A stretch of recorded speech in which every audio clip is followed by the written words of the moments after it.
ನಮಸ್ಕಾರ, ನೀವು ನೋಡ್ತಾ ಇದ್ದೀರಾ ಸ್ಪೀಡ್ ನ್ಯೂಸ್ ಕನ್ನಡ. ನಾನು ಸುಷ್ಮಿತಾ ನಟರಾಜ್. ಸಂವಿಧಾನದಲ್ಲಿ ಪ್ರಜಾಪ್ರಭುತ್ವದ ವ್ಯವಸ್ಥೆ ಅಡಿಯಲ್ಲಿರುವಂತಹ ಲಭ್ಯವಿರುವಂತಹ ಹಕ್ಕುಗಳು ಮತ್ತು ಸ್ವಾತಂತ್ರ್ಯಗಳನ್ನ ದುರ್ಬಳಕೆ ಮಾಡ್ಕೊಳ್ತಾ ಇರುವಂತಹ ಸಂಖ್ಯೆ ಬಹಳ ಹೆಚ್ಚಾಗ್ತಾ ಇದೆ. ಅದರಲ್ಲೂ ಸಹ ಈ ಪ್ರಕರಣಗಳು ದಿನದಿಂದ ದಿನಕ್ಕೆ ಹೆಚ್ಚಾಗ್ತಾನೆ ಹೋಗ್ತಾ ಇದೆ. ಇನ್ನು ಈ ಕುರಿತು ಕರ್ನಾಟಕ ಹೈಕೋರ್ಟ್ ಇದೀಗ ಕೆಂಡಕಾರಿದ್ದು, ಪ್ರಮುಖವಾಗಿ ಅತ್ಯಾಚಾರದ ಆರೋಪದ ವಿಚಾರಣೆಯ ಸಮಯದಲ್ಲಿ ಇದೀಗ ಹೈಕೋರ್ಟ್ ಮಹತ್ವದ ನಿರ್ಣಯವನ್ನ ತೆಗೆದುಕೊಳ್ಳೋದಕ್ಕೆ ಮುಂದಾಗಿದೆ. ಯಾವ ಕೇಸ್ ಅಂತ ನೋಡೋದಾದ್ರೆ, 23 ವರ್ಷದ ವ್ಯಕ್ತಿಯ ಜಾಮೀನಿನ ಅರ್ಜಿಯನ್ನ ತಿರಸ್ಕರಿಸುವಂತಹ ವೇಳೆ ಗಲ್ಫ್ ರಾಷ್ಟ್ರಗಳ ಕಠಿಣ ಕಾನೂನನ್ನ ಜಾರಿಗೆ ತರುವಂತಹ ಕುರಿತು ಇದೀಗ ಪ್ರತಿಪಾದಿಸಿದ್ದಾರೆ ಅಂತಾನೆ ಹೇಳ್ಬೋದು. 2023ರಲ್ಲಿ ತನ್ನ ಸಹಪಾಠಿಯ ಮೇಲೆ ಅತ್ಯಾಚಾರದ ವಿಚಾರಣೆಯ ಕುರಿತು ಆರೋಪದಲ್ಲಿ ಏಪ್ರಿಲ್ನಿಂದ ನ್ಯಾಯಾಂಗ ಬಂಧನದಲ್ಲಿರುವಂತಹ 23 ವರ್ಷದ ಇಂಜಿನಿಯರಿಂಗ್ ವಿದ್ಯಾರ್ಥಿನಿ ಜಾಮೀನು ಅರ್ಜಿಯನ್ನ ವಿಚಾರಣೆ ನಡೆಸಿದಂತಹ ಹೈಕೋರ್ಟ್ ನ್ಯಾಯಮೂರ್ತಿ ಆರ್ ನಟರಾಜ್ ಇದೀಗ ಬೇಲನ್ನ ನಿರಾಕರಿಸಿದ್ದಾರೆ. ಈ ವಿಚಾರಣೆಯ ವೇಳೆ ಜನರು ಆಕಸ್ಮಿಕವಾಗಿ ಮತ್ತು ನಿಯಮಿತ ರೀತಿಯಲ್ಲಿ ಅಪರಾಧಗಳನ್ನ ಮಾಡ್ತಾ ಇದ್ದಾರೆ ಎಂದು ಗಮನಿಸಿದಂತಹ ನ್ಯಾಯಾಧೀಶರು ಅಪರಾಧಗಳನ್ನ ಅಸ್ತಿತ್ವದಲ್ಲಿರುವಂತಹ ಕಾನೂನುಗಳ ಅಡಿಯಲ್ಲಿ ಸಾಕಷ್ಟು ದೃಢವಾಗಿ ವ್ಯವಹರಿಸ್ತಾ ಇಲ್ಲ, ಇದು ಶಿಕ್ಷೆಯ ಪ್ರತಿಬಂಧಕ ಪರಿಣಾಮವನ್ನು ಸಹ ದುರ್ಬಲಗೊಳಿಸ್ತಾ ಇದೆ ಅಂತ ಇದೀಗ ತಿಳಿಸಿರುವಂತದ್ದು. ಯಾಕೆ ಅಂತ ಅಂದ್ರೆ, ಇಷ್ಟೆಲ್ಲಾ ನಡೀತಾ ಇದ್ರು ಸಹ ಯಾಕೆ ಯಾವುದೇ ರೀತಿಯಲ್ಲೂ ಸಹ ಕಾನೂನಿನ ಕ್ರಮಗಳು ಹೊರಗಡೆ ಬರ್ತಾ ಇಲ್ಲ? ಕಾನೂನಿನ ಕ್ರಮಗಳಾಗಿರ್ಬೋದು, ಕಾನೂನಿನ ಶಿಕ್ಷೆಗಳಾಗಿರ್ಬೋದು, ಯಾವುದೇ ರೀತಿಯಲ್ಲೂ ಸಹ ಸರಿ ಇಲ್ಲ ಅನ್ನೋದನ್ನ ಇದೀಗ ನ್ಯಾಯಾಧೀಶರು ತಿಳಿಸಿರುವಂತದ್ದು. ಅದಕ್ಕೆ ಮುಖ್ಯವಾಗಿ ಈ ಕುರಿತು ಮಾತಾಡ್ತಾ ಇದ್ದಂತಹ ನ್ಯಾಯಾಧೀಶರು, ನಾವು ಅಪರಾಧಿಗಳನ್ನ ದೃಢವಾಗಿ ನಿಭಾಯಿಸದ ಕಾರಣ ಕಾನೂನು ತನ್ನ ಹುಲ್ಲುಗಳನ್ನ ಕಳೆದುಕೊಂಡಂತೆ ಆಗಿದೆ. ಅದಕ್ಕಾಗಿಯೇ ಮಧ್ಯಪ್ರಾಚ್ಯ ರಾಷ್ಟ್ರಗಳಲ್ಲಿ ಹೋಲಿಕೆ ಮಾಡಿ ಮಾತಾಡಿದ್ರು. ಅಲ್ಲಿ ಅಪರಾಧ ಮಾಡೋದು ತುಂಬಾ ಸುಲಭ ಆಗ್ಬಿಟ್ಟಿದೆ. ನೀವು ಕಾಲು ಅಥವಾ ಕೈಯನ್ನ ಕತ್ತರಿಸಿದ್ರು ಸಹ ಭವಿಷ್ಯ ಆಗ ಮಾತ್ರ ಜನರು ಕಾನೂನನ್ನ ಪಾಲಿಸ್ಬೇಕಾಗ್ಬೋದು ಅಥವಾ ಅವಾಗ ಮಾತ್ರ ಕಾನೂನನ್ನ ತಿಳ್ಕೋಬಹುದು ಅನ್ನೋಂಥದ್ದನ್ನ ಹೇಳ್ಕೊಂಡಿರುವಂತ. ಯಾಕೆ ಅಂತ ಅಂದ್ರೆ, ಯಾವುದೇ ರೀತಿಯಲ್ಲೂ ಸಹ ಹೇಳಿದ್ರು ಒಂದಲ್ಲ ಒಂದು ತಪ್ಪು ನಡೀತಾನೆ ಇದೆ. ಉದಾಹರಣೆಗೆ ಈ ಅತ್ಯಾಚಾರ ಅನ್ನೋದು ಏನಿದೆ, ದಿನನಿತ್ಯ ನಿಮಿಷಕ್ಕೊಂದು ಅಥವಾ ದಿನಕ್ಕೆ 2-3 ಕೇಸ್ ಆದ್ರೂ ಹೊರಗಡೆ ಬರ್ತಾನೆ ಇದೆ. ಎಷ್ಟೇ ಶಿಕ್ಷೆ ಕೊಟ್ರು, ಯಾವುದೇ ರೀತಿಯಲ್ಲೂ ಸಹ ಕಾನೂನಿದ್ರು, ನಿಮ್ ಜೈಲಲ್ಲೇ ಜೀವಾವಧಿ ಶಿಕ್ಷೆ ಅನುಭವಿಸ್ತೀರಾ ಅಂದ್ರೂ ಸಹ ಹುಟ್ಟಿದ ಮಕ್ಕಳನ್ನು ಸಹ ಬಿಡದೆ ರೇಪ್ ಮಾಡ್ತಾ ಇರುವಂತಹ ಜನ ನಮ್ಮ ದೇಶದಲ್ಲಿ, ನಮ್ಮ ಕರ್ನಾಟಕದಲ್ಲಾಗಿರ್ಬೋದು, ಪ್ರತಿಯೊಂದು ದೇಶದಲ್ಲಾಗಿರ್ಬೋದು ಇವಾಗ್ಲೂ ಸಹ ಕಂಡು ಬರ್ತಾನೆ ಇದ್ದಾರೆ. ಅಂತಹ ಪರಿಸ್ಥಿತಿಯಲ್ಲಿ ಯಾವುದೇ ಕಾನೂನು ಇದ್ರೂ ಸಹ ಆಗ್ತಾ ಇಲ್ಲ.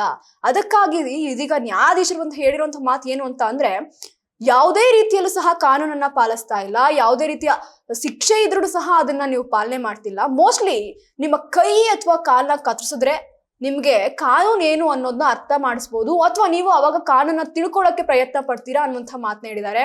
ಅದೇ ರೀತಿಯಾಗಿ ನಮ್ಮಲ್ಲಿ ಪ್ರಜಾಪ್ರಭುತ್ವ ಇರೋದ್ರಿಂದ ಎಲ್ಲರೂ ಸಹ ಅದನ್ನ ಸುಲಭವಾಗಿ ತಗೊಳ್ಬಿಟ್ಟಿದ್ದೀರಾ. ಪ್ರಜಾಪ್ರಭುತ್ವ ಇರೋದೇ ಪ್ರಜಾಪ್ರಭುತ್ವನ್ನ ಪಾಲಿಸೋದಕ್ಕೆ, ಸರ್ಕಾರದಲ್ಲಿರುವಂತಹ ಕಾನೂನನ್ನ ಪಾಲನೆ ಮಾಡೋದಕ್ಕೋಸ್ಕರನೇ ಸಾಕಷ್ಟು ನಿಯಮಗಳು ಜಾರಿಲಿರೋದು, ಸಾಕಷ್ಟು ಶಿಕ್ಷೆಗಳು ಕಾನೂನಿನ ಅಡಿಯಲ್ಲಿರೋದು.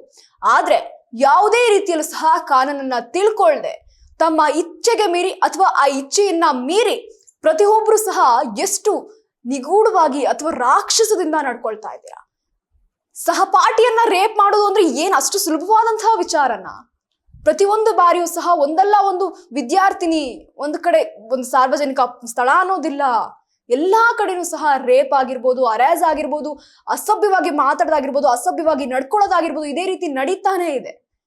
ಯಾವುದೇ ರೀತಿಯಲ್ಲೂ ಸಹ ಕಾನೂನಿನಿಂದ ಕಟ್ಟುನಿಟ್ಟಾದಂತಹ ನಿಯಮ ಜಾರಿ ಇಲ್ಲವೇ ಇಲ್ಲ.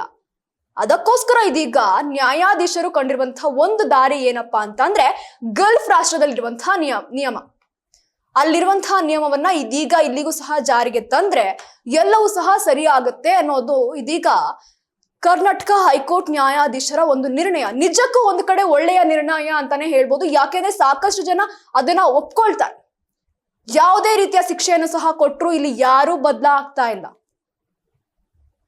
ಒಟ್ಟಾರೆಯಾಗಿ ಇಲ್ಲಿ ನಡೀತಾ ಇರುವಂತಹ ಕೇಸ್ ಯಾವ ಕೇಸ್ ಅಂತ ನೋಡೋದಾದ್ರೆ, ಆರೋಪಿ ಅಂದ್ರೆ ಏನು ವಿದ್ಯಾರ್ಥಿ ಇರ್ತಾನಲ್ಲ, ಆ ವಿದ್ಯಾರ್ಥಿ ಇದೀಗ ಸಹಪಾಠಿಯನ್ನ ರೇಪ್ ಮಾಡಿರ್ತಾನೆ. ಅದು ಸಹ 2023ರಲ್ಲಿ ನಡೆದಿರುವಂತಹ ಕೇಸ್. ಕಳೆದ 2 ತಿಂಗಳಿಂದ ಗೊತ್ತಾಗಿರುವಂತದ್ದು. ಇದೀಗ ಒಂದು 3 ತಿಂಗಳಿಂದ ಆತ ಜೈಲಲ್ಲಿದ್ದ. ಇದೀಗ ಆ ಘಟನೆಗೆ ಸಂಬಂಧಿಸಿದ ಒಂದು ವಿಚಾರಣೆ ನಡೀತಾ ಇರುತ್ತೆ. ಅದೇ ರೀತಿಯಾಗಿ ಬೇಲ್ಗೋಸ್ಕರ ವಕೀಲರು ಈ ವಾದವನ್ನ ಮಂಡಿಸ್ತಾ ಇರ್ತಾರೆ. ಇದಕ್ಕೆ ಪ್ರತಿಕ್ರಿಯೆ ನೀಡಿದಂತಹ ನ್ಯಾಯಾಧೀಶರು ಕೊಟ್ಟಿರುವಂತಹ ಉತ್ತರ ಒಂದೇ, ಅವ್ನು ತಪ್ಪು ಮಾಡಿದಾನೆ ಅಂದ್ಮೇಲೆ ಅವ್ನು ಶಿಕ್ಷೆ ಅನುಭವಿಸ್ಲೇಬೇಕು. ಅವ್ನು ಉಪ್ಪು ತಿಂದಿದ್ದಾನೆ ಅಂದ್ಮೇಲೆ ಅವನು ನೀರು ಕುಡಿಲೇಬೇಕು. ಅವ್ನು ಅನುಭವಿಸ್ಲಿ, ಇನ್ನು 4-5 ದಿನ ಅಲ್ಲೇ ಇರ್ಲಿ. ನಿಮ್ಗೇನಾದ್ರು ಜೈಲ್ ಒಳಗಡೆ ಹೋಗ್ಬೇಕು ಅಥವಾ ಅಲ್ಲಿ ಓಡಾಡಕ್ ಆಗ್ತಾ ಇಲ್ಲ ಅಂತ ಅಂದ್ರೆ ನೀವು ಸ್ವಲ್ಪ ಸೈಲೆಂಟ್ ಆಗಿದ್ ಬಿಡಿ. ಈ ರೀತಿ ನೇರವಾಗಿ ಲಾಯರ್ಗೆ ನ್ಯಾಯಾಧೀಶರು ತಿರುಗೇಟನ್ನ ಕೊಟ್ಟಿದ್ದಾರೆ. ಒಟ್ಟಾರೆಯಾಗಿ ಈ ಕೇಸ್ನ ಮುಂದಿನ ವಿಚಾರಣೆಯನ್ನ ಜೂನ್ 8ಕ್ಕೆ ನಿಗದಿಪಡಿಸಿರುವಂತದ್ದು. ಇನ್ನು ಈ ಪ್ರಕರಣ ಏನಪ್ಪಾ ಅಂತ ನೋಡೋದಾದ್ರೆ, ಮಣಿಪಾಲ್ ಇನ್ಸ್ಟಿಟ್ಯೂಟ್ ಆಫ್ ಟೆಕ್ನಾಲಜಿ ವಿದ್ಯಾರ್ಥಿನಿ ಆಗಿದ್ದಂತಹ ಈತ 23 ವರ್ಷದ ವಿದ್ಯಾರ್ಥಿನಿಯ ಮಹಿಳಾ ಸಹಪಾಠಿ ಮೇಲೆ ಸ್ವಲ್ಪ ಸಮಯದ ಹಿಂದೆ ಸಾಕಷ್ಟು ಬಾರಿ ರೇಪ್ ಅನ್ನ ಮಾಡಿರ್ತಾನೆ. ಈ ವಿಚಾರವಾಗಿ ಸಾಕಷ್ಟು ರೀತಿಯಲ್ಲಿ ಒಂದಷ್ಟು ದೌರ್ಜನ್ಯಗಳ ವಿಚಾರಣೆಗಾಗಿ ವಿದ್ಯಾರ್ಥಿನಿಯು ಸಹ ಕೇಸನ್ನ ಫೈಲ್ ಮಾಡಿರ್ತಾಳೆ. ಅದರಲ್ಲೂ ಮುಖ್ಯವಾಗಿ ರಾಷ್ಟ್ರೀಯ ಮಹಿಳಾ ಆಯೋಗವನ್ನ ಸಂಪರ್ಕಿಸಿದಂತಹ ಈಕೆ ಕೇಸನ್ನ ದಾಖಲಿಸ್ತಾಳೆ. ಅದಾದ ನಂತರ ಪೊಲೀಸರಿಗೆ ಹ್ಯಾಂಡ್ ಓವರ್ ಆದಂತಹ ಈ ಕೇಸ್ ಇದೀಗ ಹೈಕೋರ್ಟ್ ವಿಚಾರಣೆಗೆ ಬಂದ್ ನಿಂತಿದೆ. ಒಟ್ಟಾರೆಯಾಗಿ ನನಗೇನೋ ನಟರಾಜ್ ಅವರು ತಗೊಂಡಿರುವಂತಹ ನಿರ್ಧಾರ ಆಗಿರ್ಬೋದು, ನ್ಯಾಯಾಧೀಶರು ಕೈಗೊಂಡಿರುವಂತಹ ಈ ನಿರ್ಣಯ ಆಗಿರ್ಬೋದು ಸರಿ ಅಂತಾನೆ ಅನ್ಸುತ್ತೆ. ಗಲ್ಫ್ ರಾಷ್ಟ್ರದಲ್ಲ, ಬೇರೆ ರಾಷ್ಟ್ರದಲ್ಲಿರುವಂತಹ ಬೇರೆ ರೂಲ್ಸ್ ತಂದು ಹಾಕಿ ಬೇಕಾದ್ರೆ ಸಾಯಿಸೇ ಬಿಡಿ, ಅಂಥವ್ರು ಬದುಕಕ್ಕೂ ಸಹ ನಾಲಾಯಕ್ ಅಂತಾನೆ ಹೇಳ್ಬೋದು. ಸಾರ್ವಜನಿಕರು ಸಹ ಈ ನಿಯಮವನ್ನ ಒಪ್ಕೊಳ್ಳಕ್ಕೆ ಸಿದ್ಧವಾಗಿ ನಿಂತಿರ್ತಾರೆ. ಯಾಕೆ ಅಂದ್ರೆ ಇಲ್ಲಿ ಮುಖ್ಯವಾಗಿ ಕಂಡು ಬರುವಂತದ್ದು ಹೆಣ್ಣು ಮಕ್ಕಳ ರಕ್ಷಣೆ ಆಗಿರುತ್ತೆ.